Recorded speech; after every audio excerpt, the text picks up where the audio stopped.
Chapter 1. A terrible mistake. I am a white man, and never forgot it, but I was brought up by the Cheyenne Indians from the age of 10. My pa had been a minister of the gospel in Evansville, Indiana. He didn't have a regular church, but managed to talk some saloon keeper into letting him use his place of a Sunday morning for services.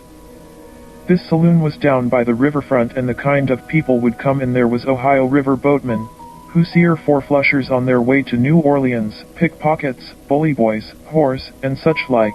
My pa's favorite type of congregation, owing to the possibilities it afforded for the improvement of a number of mean skunks. The first time he come into the saloon and started to preach, that bunch was fixing to lynch him, but he climbed on top of the bar and started to yell, and in a minute or two they all shut up and listened. My pa could handle with his voice any white man that ever lived, though he was only of the middle height and skinny as a pick handle. What he'd do, you see, was to make a person feel guilty of something they never thought of.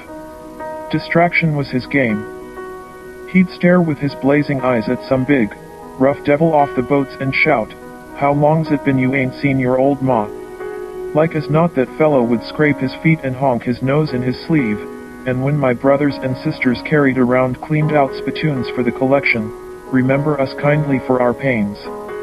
Pa split the collection with the saloon keeper, which was part of the reason he was let to use the place.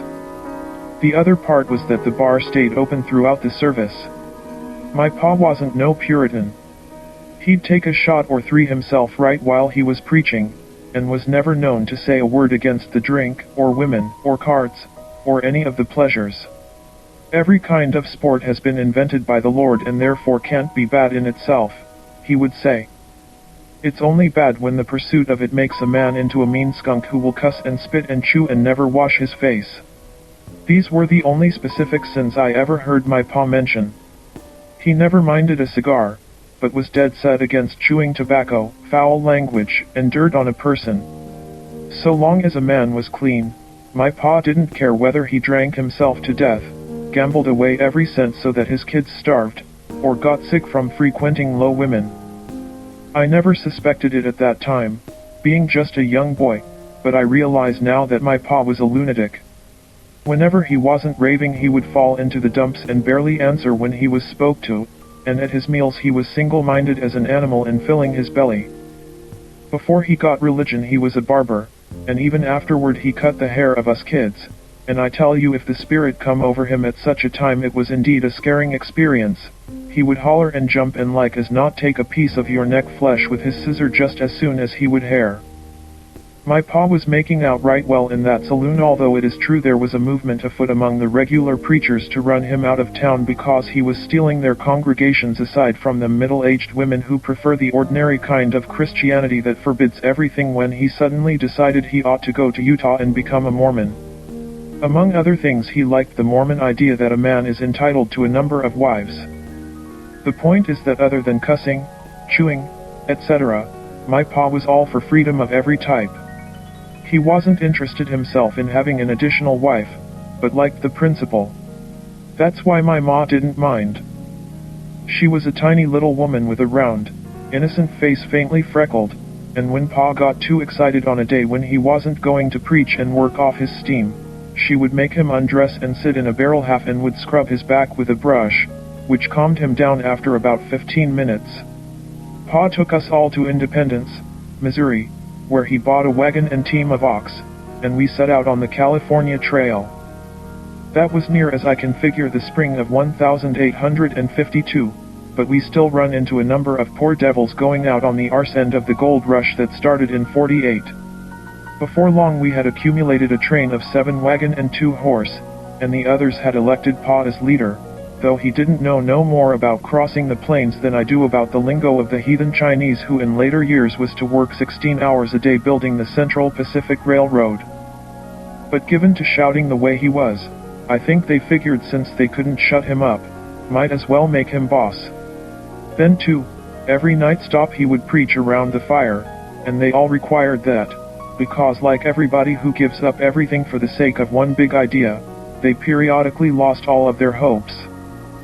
I ought to give a sample of my pa's preaching, since if we don't hear from him soon we'll never get another chance, but it wouldn't mean much 100 years away and in a Morris chair or wherever the reader is sitting, when it was originally delivered by evening on the open prairie next a Swedish-smelling fire of dried buffalo dung.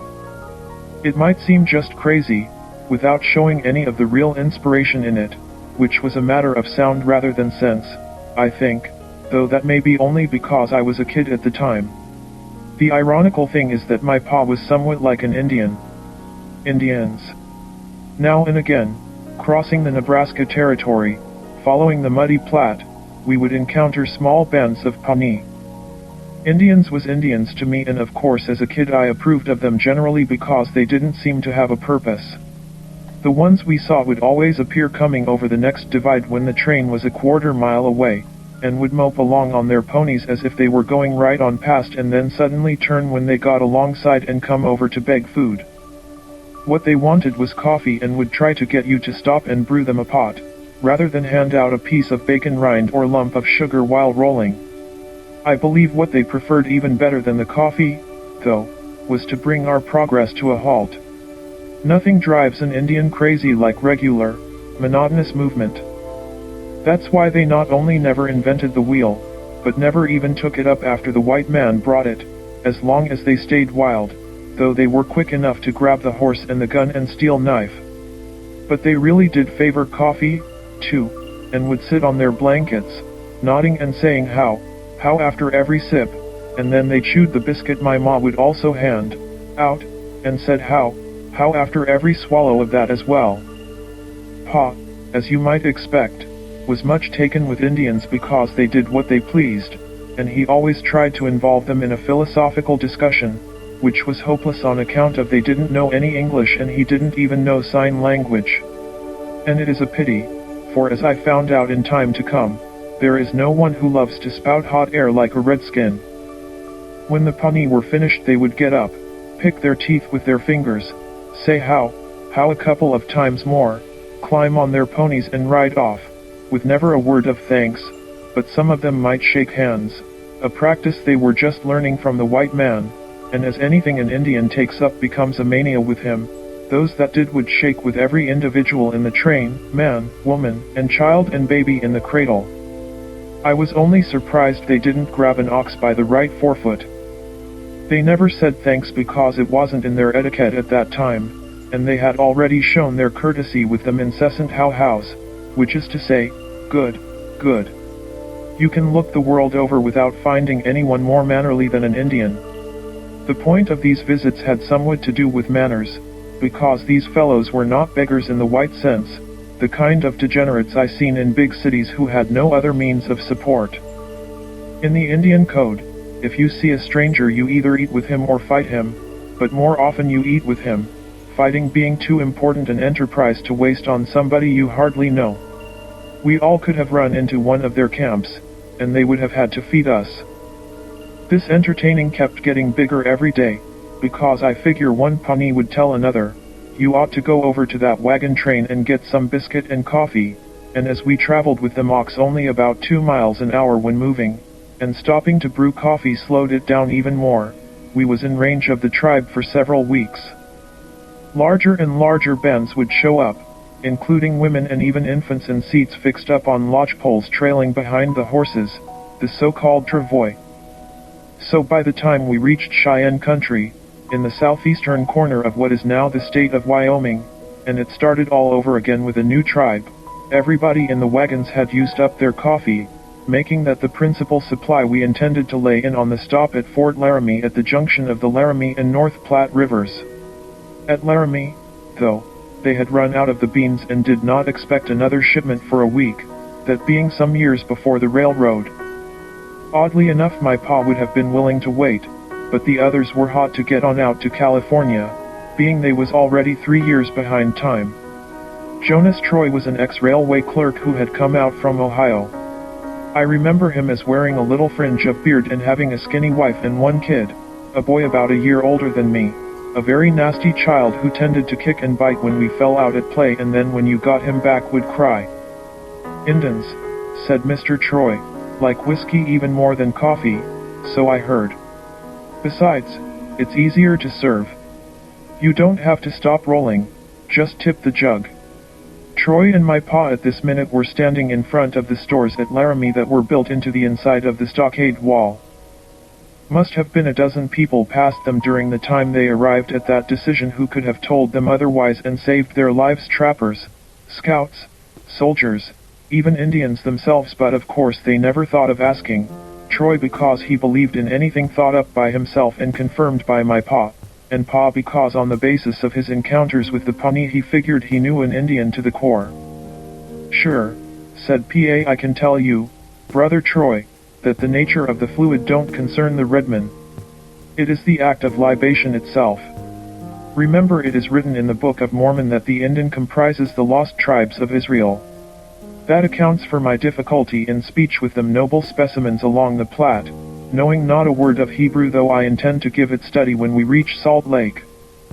But the Lord has enabled me in his inscrutable wisdom to communicate directly, heart to heart, with our red brothers, and what I hear is love and justice commingled.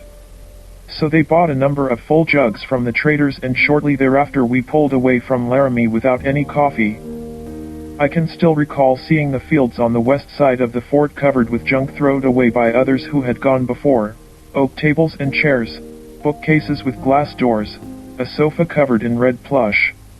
It's a wonder what some people will want to take across thousands of miles of buffalo grass, desert, river, and mountain.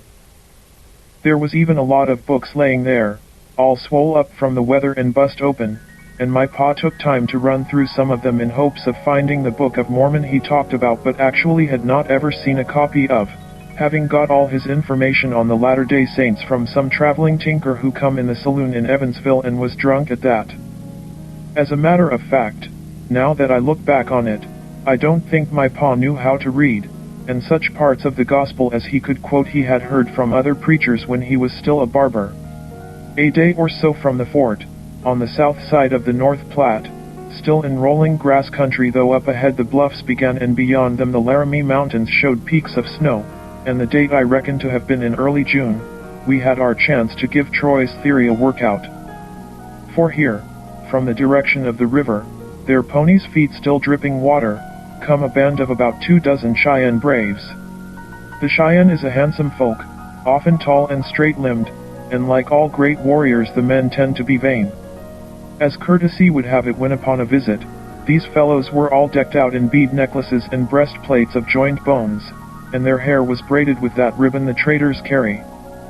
Most of them wore a single eagle feather, and one a plug hat of which the crown was cut out so his head could breathe. As usual, they had appeared of a sudden over a bluff when the train was at the distance of about a quarter mile. You will seldom encounter a party of Indians moving along a flat space.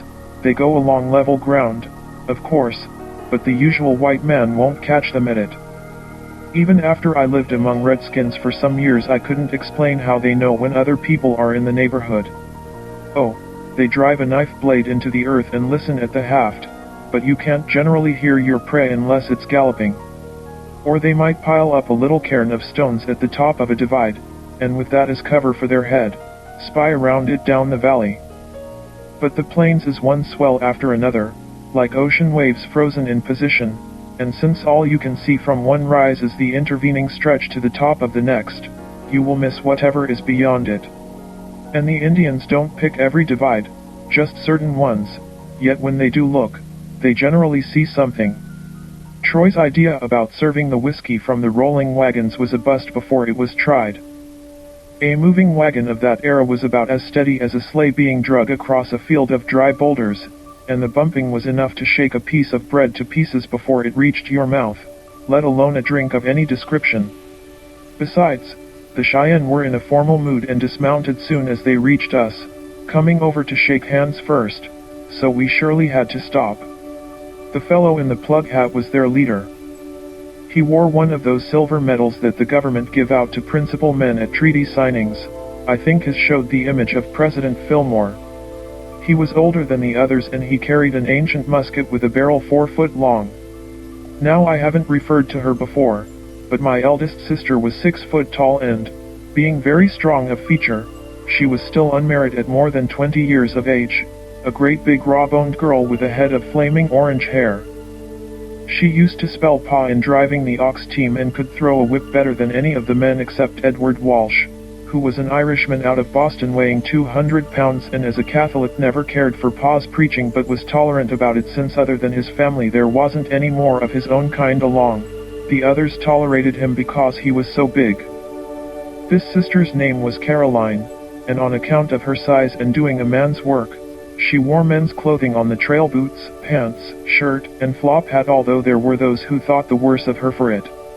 A very athletic person and a stranger to fear, she hopped from the box to the ground on the Indian's approach, and Plug Hat marched up to her, sticking out his brown right hand while the left held the old musket across his front and also kept his red blanket from falling off. "Right, pleased to make your acquaintance," says Caroline, who is a deal bigger than the old chief, and gives him a grip so hard you can see the pain travel up through his hat and down the other arm. He almost lost his blanket. His chest was naked underneath, and that's how I saw his medal and also a scar across his belly that looked like a welt on a piece of iron. That provided the name he was known by among the whites, Scar Belly, though among the Cheyenne he was called Old Loch Skins, Moseanis, and also Painted Thunder, Wopi-Inunuma, and I never did know his real name, which among Indians is a secret, and if you find it out and call him by it he will at the least be terrible insulted and at the worst have 10 years of bad luck. Old Loch Skins, at present he didn't identify himself, which always seems irrelevant to an Indian, but I was to see a lot of him in after days, when he recovered from Caroline's shake, give a speech in Cheyenne, which was one phase of his courtesy and the other was that in between sentences he said the English words he knew, God damn and Jesus Christ, which he had been taught for a joke by earlier immigrants and the soldiers at Laramie. And didn't of course understand was cursing and wouldn't have known if it was explained, on account of Indians don't have swearing in their languages though they have lots of things that are taboo. For example, after you are married you can't mention the name of your mother-in-law. My pa was standing alongside Caroline, and I don't recall what it was upset him most, the swearing or the attention my sister was getting, but he pushed out in front of her, saying, "If you was looking for the wagon master and spiritual leader of this flock, that be me, your honor." Him and Old Loch Skins then shake hands, and the latter fetches from a beaded pouch he carries in the vicinity of his belly a filthy, tattered hunk of paper on which some other white wag had scrawled the following, "This here is Scargut, he is a good and done and takes a bath once a year whether he needs it or not he won't cut your throat under any condition so long as you keep a gun on him his heart is as black as his hind end your friend Billy B." Darn, the chief evidently figured this to be a recommendation, because he looked right proud while my brother Bill was reading it aloud on request of my pa. That's the reason I said earlier I don't think pa could read himself, but it's more than 100 years ago and I don't remember everything. Pa was a considerate person to strangers, especially if they was savages, so he pretended the note said something good and invited the whole bunch to come have a drink, which I don't believe the Cheyenne understood right off. Whiskey they would have known, but Pa put it some long way, potation, or whatever and they still didn't get it when Troy and our men broke out the jugs. You see, an Indian figures no white man in his right mind would give them liquor unless he had a running start.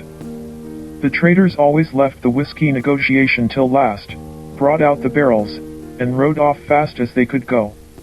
Indians are first to admit they can't hold their liquor, and even in those early days some of the chiefs tried to keep it from their young men, though a redskin leader has only advisory power which is frequently ignored. Old Loch Skins could not believe 10 white men, counting the larger boys, half of them unarmed and with only 2 horses and having 7 wagons full of 12 women and girls and 8 smaller children, would feed whiskey to 2 Cheyenne braves on the open prairie. If he had, he would have warned my pa before he took a drink, because Indians are fair that way.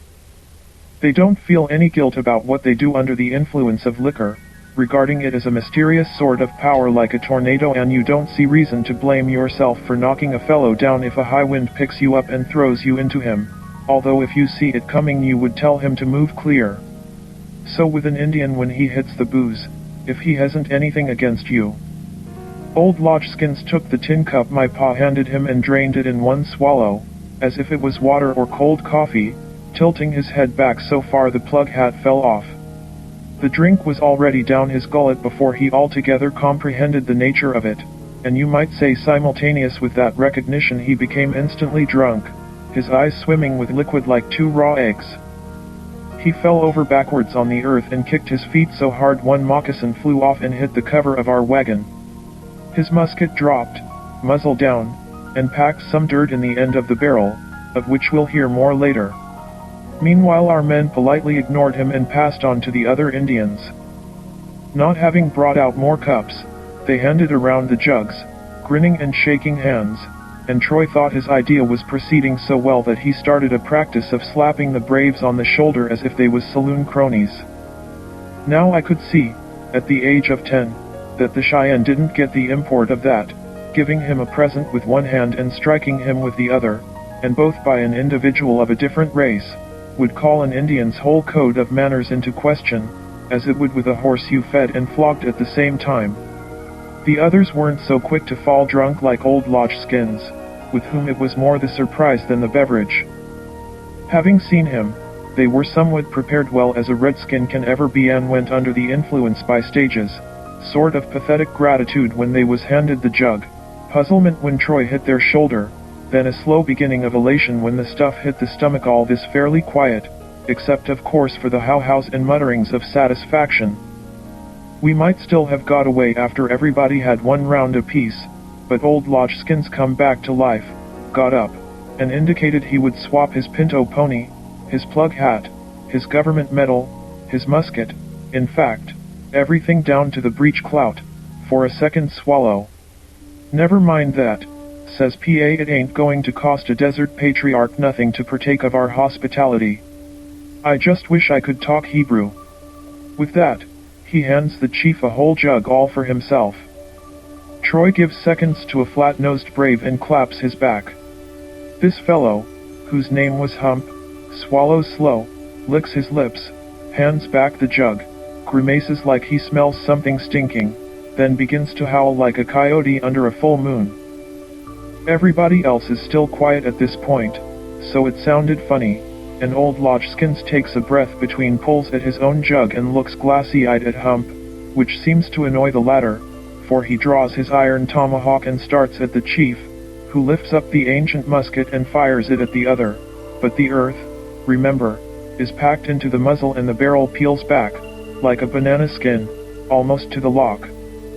Nevertheless, Hump is scared by the explosion and also unable to reply in kind because he doesn't possess a firearm himself, but only a bow slung over his shoulder along with a quiverful of arrows. He turns slowly, licking his lips, and sees Troy, who is handing refreshment to a young brave called Shadow that comes in sight. These names I learned later. Hump studies Troy's back for a spell, then pats him with the left hand like Troy had done him, at which the white man turns, hearty as a fellow at a lodge meeting. He and Pa and our others have ignored the gunshot, and Hump plants the hatchet blade into his forehead. It was one of those trade tomahawks of which the reverse of the head is a pipe that can be smoked by boring a hole through the handle. Troy looks cross-eyed for a minute at the wooden grip that extends over and parallel to his nose, then Hump withdraws the weapon, letting his victim go over backwards spewing blood. Shadow that comes in sight, wearing a numb look, catches up the jug from Troy as the latter goes down. Hump claws at Shadow, who smashes him in the face with the stone vessel, so hard it breaks and they are both dripping with spirits. Hump's right nostril is severed from his nose except for a little skin string, and there seems to be a general net of gore containing his entire face, but he joins Shadow, now that their point of difference is soaking into the ground, in a fresh assault on the nearest jug. From this juncture on, the altercation becomes general and the noise very barbaric. Yells, howls, squeals, and screams, the snicker of steel on bone, the mushy murmur of flesh being laid open, the blast of gunfire, and the wind of arrows as they left and the wink of their arrival. The women and us kids stayed back by the wagons, and though I could not make out my Pa in the middle of the pack, I could hear his yawp above all that din. Brethren, where have I failed? Then he gargled on a throatful of fluid and blew out his spark. Next time I saw him, on the morning after, the arrows staked him to the ground like a hide stretched out to dry. Yet he still wore his scalp, for this was whiskey and not war, and not being in their right minds, the Indians didn't take trophies. They fought among their own likewise as with the whites, and Pile of Bones blew out the back of White Contrary's head with a cap and ball pistol and his brains run out like water from a punctured canteen. He swayed for a long time before he dropped, retaining the jug that had cost him life itself, and Pile of Bones had to hack it from the hands of a corpse. Walsh, who being Irish had hit the spirits in the wagon before he went to serve the Cheyenne, pulled a knife from his boot, but it got turned in the rush upon him and pierced his own belly. He was dying with terrible sounds. Otherwise, our fellows went down without resistance. Farthest out, I could recognize Jacob Worthing by his boot bottoms, with the new soles put on at Laramie. John Claremont, an Illinoisan, lay with his head pointed towards the wagons. I knew him by his baldness. And from the center of the tumult already over, sprouted a little thicket of arrows from among the matted grass. These turned out later to be fixed in my paw, although at the time I didn't know that but saw the feathered ends as a type of prairie bush. For a while after the whites were disposed of, the Cheyenne that were left kept sucking at the jugs and paid no mind to the women and children. Which explains how Worthing's wife and kid were able to get away. She picked up her boy and started running, with the wagons as cover between them and the Indians, towards the Laramie Mountains, snow-capped so far away though near seeming the way eminences are on the prairie. You could see the missus and child for onto a mile, intermittently between their sinking into swells and then coming into sight again on the upward slope. Finally they disappeared over a bluff and I have never heard of them from that day to this. The rest of us just stood there dumbstruck, not even crying. But little Troy at this point up and made a desperate move. He run out to his daddy's body, took a butcher knife off a scabbard in its belt, and stuck the side of a tall Cheyenne who was singing a drunken dirge in between pulls of a jug. An Indian admires that kind of ginger in a kid, and if this particular specimen had not been liquored up he might have give him a present and a strong name, but he was in the demon's grip, and raised the lance on which he had been leaning and drove the boy off the ground on its point, which come out the back of his blue shirt directly, accompanied by a great blossom of scarlet. The Cheyenne kicked him free, and he struck the prairie with the sound of a wet rag being slapped onto a bar top. The boy would run from a lad his own age but took on a 6-foot savage. As to yours truly, I believe at that time the other children looked on me as a bully though I was underweight and no bigger than a sparrow, for I was the youngest in my family and knocked about a good deal by my brothers and sisters, for which treatment I would pay back them to whom I was not kin. But seeing white men get punishment of this fashion from Indians, I have to admit I let the water drain into my pants. About a dozen Cheyenne were still conscious when the whiskey was all gone, though some lay flat as the dead and wounded and put a glazed stare upon the sky. Others sat upon their skinny haunches, looking glassily into the crotch, and some whined like injured hounds. Old Lodgeskins was squatting there with his seamed face turned towards Caroline. After all that turmoil, in which, having his own jug, he had not participated except perhaps to set it off, he was yet trying to figure out what her game was, and on my sister's part she was studying him, I think right through the worst of the carnage. Since a year or so back, she had been a peculiar type of person, somewhat forward with the male sex but on the order of another man rather than a harlot. Hump busted the last jug with his hatchet and run each fragment over his tongue. His nose was dripping fresh blood from where that nostril had since come altogether off and got lost, and his chin ran red, subsequently dyeing his bone breastplate, but he was basically a friendly-looking Indian even now. He had the whitest mouth I ever saw on a human being, and his nose, broad to begin with, was smashed more so. For a Cheyenne his eyes were large. He put them in our direction, going over us one by one. It is true that save Mrs. Worthing and her boy, nobody tried to get away, and except for young Troy, none did any fighting back. You didn't see no rifle-shooting pioneer women with our train. Even Caroline did not know another weapon than her bullwhip, which she had been holding all this while in her left hand by the stock, the long tail trailing on the prairie behind her. She had no lack of targets to crack at it, but just stood peering at the old chief.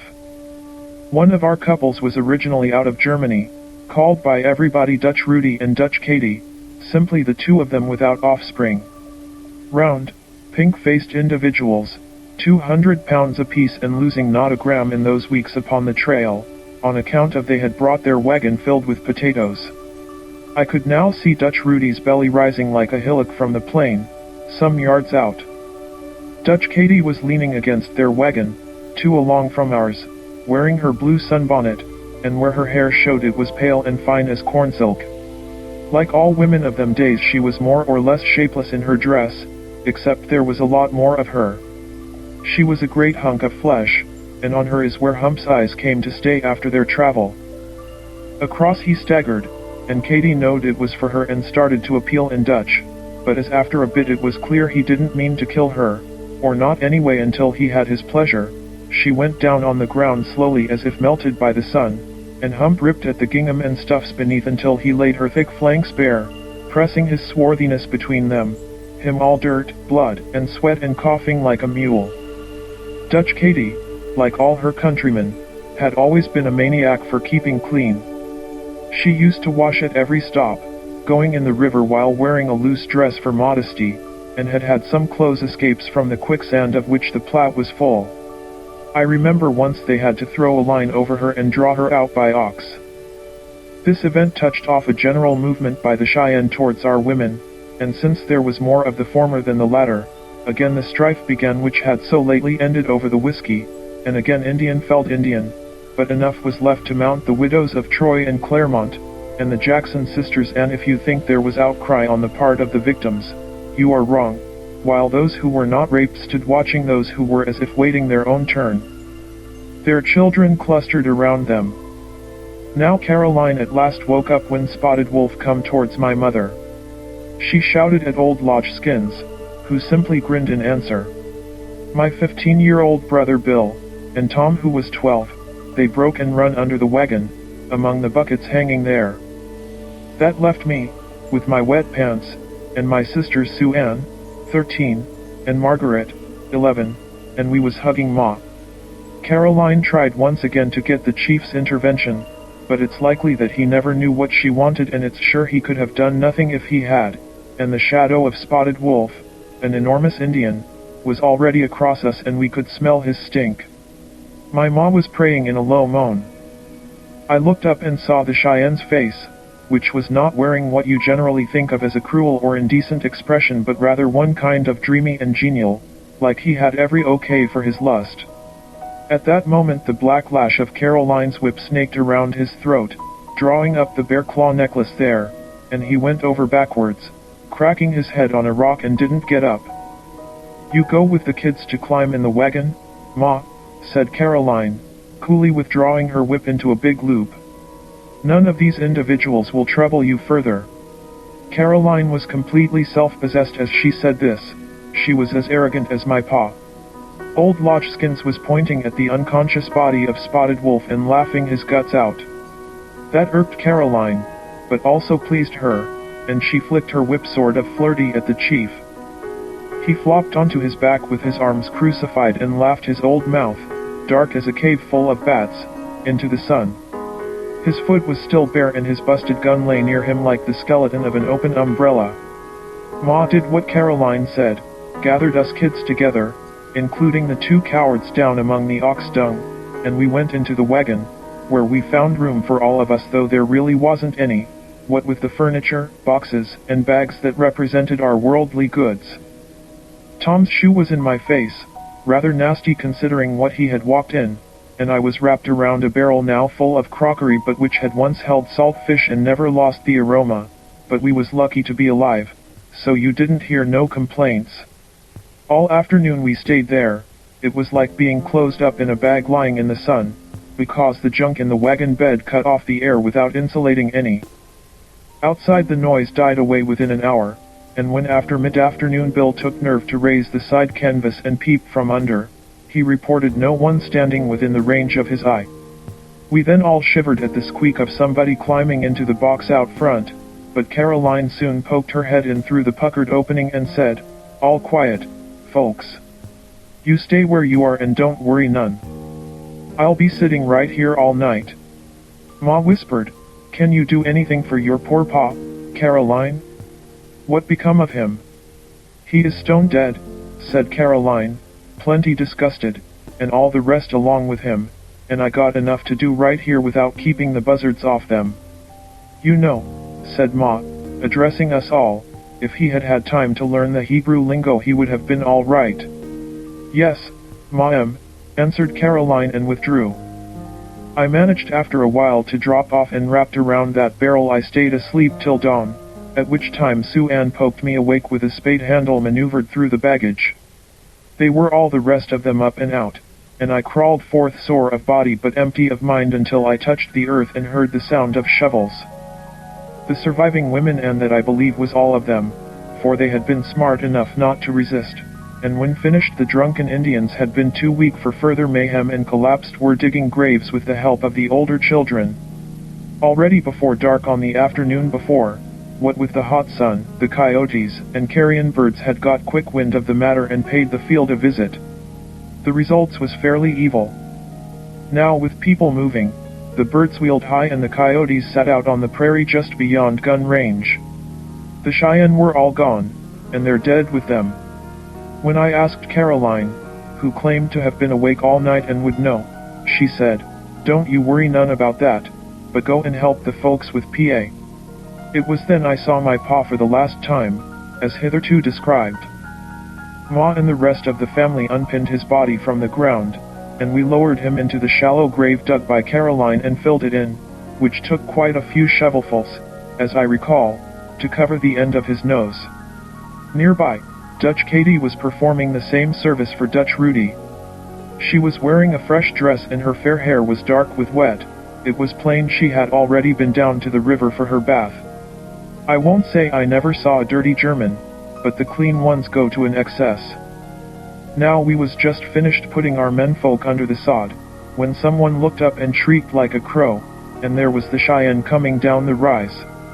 There was now but 3 of them, old Lodgeskins and 2 braves, the latter each leading 4 riderless ponies.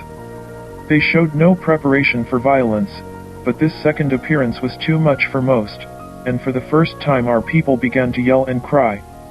Back under the wagon went Tom and Bill. Caroline was the exception. I remember while grabbing onto her bony hips in my own fright, looking up at her face, I observed a rather keen look about the nostrils like a horse's when he smells water. The other 2, with their herd, stayed back some 30 yards while old Lodgeskins rode forward on his brown and white pinto, which had painted rings around the eyes. He put up his hand and orated for about 15 minutes in a queer falsetto. His plug hat was a little more crushed than yesterday, but otherwise he appeared in perfect shape. It was strange how in no time at all everybody went from fear to being excruciatingly bored, and the very women who yesterday had been helpless victims and just minutes earlier were howling in fright, now began to advance on him, threatening with their fists and saying, "Get on out of here, you old skunk." Which shows something about the way a female is put together. She will suffer any outrage so long as it is interesting, but bore her and she don't know fear. But Caroline spoke up. "Settle down, now," said she, swaggering out in front of the crowd. "Don't you understand they come back for me? That's what the horses is for, to pay for hauling me off. You noticed yesterday, didn't you, that I wasn't touched while all that nasty business was being done to you? They was saving me, was what they was doing." My sister's cheeks were a deal more ruddy than the sun could be held accountable for, and she was tossing around her copper hair like the flies was at her face. "Now, you'd better let them take me," she went on, "unless you want to get killed like the men." "But Caroline," Ma asked plaintively, "what in the world do they want you for?" "Probably torture me in various devilish ways," Caroline answered very proudly. I thought it a strange thing to boast about, myself, but held my peace, because what I could see was that my sister reminded me of nobody so much as my pa. That poor thing was determined to be extravagant. The widow Walsh then said, "Ah, go on, then." "I ain't stopping them," and turned away, the rest of the women with her. They had lost their men and been raped and were stranded in the wilderness, and there was no way back but that by which they had been months in coming, so they could hardly be much moved by what happened to one girl. Old Lodgeskins was impassively sitting his horse, watching us through droopy eyelids. On the wooden saddle hung his shield, round, made of hide, and adorned with 10 black scalps. In place of the blown-up musket he now carried a lance from the shaft of which dangled a couple more hanks of hair. He wasn't a bad-looking dog, or hadn't been in his youth. Anyway, whenever that was, his braids now were shot with gray and the muscles of his limbs were stringy. It is hard to tell an Indian's age, but he must have been within smelling distance of 70. He grew a big nose with a long, hooking sweep to it, and the ends of his mouth had slight upward twists, whereas his eyes was sad. He generally wore a sort of good-natured melancholy as to expression. You couldn't say he looked dangerous in any wise. Indeed, it was rather Caroline who seemed savage at this juncture. She had been a tomboy but was getting on in years, and the men never took to her back in Evansville except as a pal. She had got a crush on the local blacksmith, a widower of 40, and hung around the forge, but as far as he went was to let her hold a horse's hoof while he shoot it. Then there was some farmer's son. I think for a time they spread manure together, forked hay, and the like. Not even them drummers who came and went, of whom it was said they would screw a snake if somebody hold its head, paid her attention as a woman. White men had never done much good for her, you see, and now Pa and the others with the wagons had got themselves killed. I mention this to explain Caroline's peculiar manner at that time. I think she was also humiliated at not having been raped. "Well, Caroline," said Ma, standing there in her long, washed-out dress and sunbonnet. She looked like one of them little dolls you can make out of a hollyhock blossom with a bud for its head. My Ma was small, not far over 5 feet, and I reckon my lifelong shortness is due to hers. "Well, Caroline, I expect we will have to go back to Laramie. I'll tell the soldiers and they'll come to fetch you." "I wouldn't count on that," replied Caroline. "Indians know all about how to hide their tracks." "Well, then," Ma said, "you must drop a button now and again, or a piece of your shirt, to lay a trail." Caroline impatiently scraped the sweat from her forehead and wiped the hand on the butt of her jeans. She believed, I think, that Ma was trying to diminish her danger and self-concocted glory, and the direct result of that was the cooking of my goose. "Maybe they won't hurt me permanently," said Caroline. "Maybe they'll hold me for ransom. I don't expect to be murdered, or why would they want Jack to come along, too?" That awful whimper, I discovered after a bit, was issuing from my own throat. Hearing my name had set it off. To her credit, my Ma went up to old Lodgeskins' horse and begged him not to take me, on account of I was her youngest and only 10 years old and skinny. He nodded with sympathy, but when she was done he beckoned to his followers, who rode in and tied all 8 horses to our wagon as if the deal had been closed. Even then the subsequent events might have failed to transpire had not the Cheyenne hung around for a bit in the hopes they would get a cup of coffee. Indians simply never understood whites and vice versa. "Bill will take one of the ponies and ride back for the soldiers fast as he can go," Ma said, giving me a great hug. "Don't think bad of your pa, Jack. He done the best he could, given his vision. Maybe by taking you and Caroline, the Indians are trying after their own fashion to make up for what they done yesterday. I don't think they're bad people, Jack, or they wouldn't have brung the horses." There you had it. Nobody thought to ask Caroline how she knew what the Cheyenne were up to without speaking their language. There was a time when I suspected my Ma actually wanted to get rid of us, because the soldiers never came, which was before I found out, some years on, that Bill rode back to Laramie, sold the horse, got a job with the traders, and not only never reported about us to the army but also never rejoined the wagons. No, my Ma was well-meaning but ignorant. My pa was crazy and my brother was a traitor. Then there was Caroline. They weren't much of a family, I guess, but then I was not with them long. Ma give us each a kiss, and Caroline mounted one of the ponies brought by the Indians, pulling me up behind. The other kids waved in silence, Bill with a dirty, scared grin. Old Lodgeskins, dawdling about nearby on his horse, grunted quizzically and covered his lips.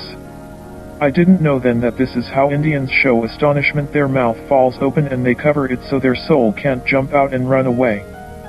He thereupon gave evidence of wanting to make another speech, but Caroline motioned him to come on, dug her heels into the mount, which was skittish owing to its unfamiliarity with white hindquarters, and we went off like a cannon shot, heading north. At top of the rise, she pulled in on the rawhide bridle and waited for the 3 Cheyenne, who weren't in no hurry, I'll say that for them. Then we rode on down to the river, which was yellow and swollen from the spring rains, and swam the ponies across, I holding onto the tail of ours and spinning behind like a lure on a fish line.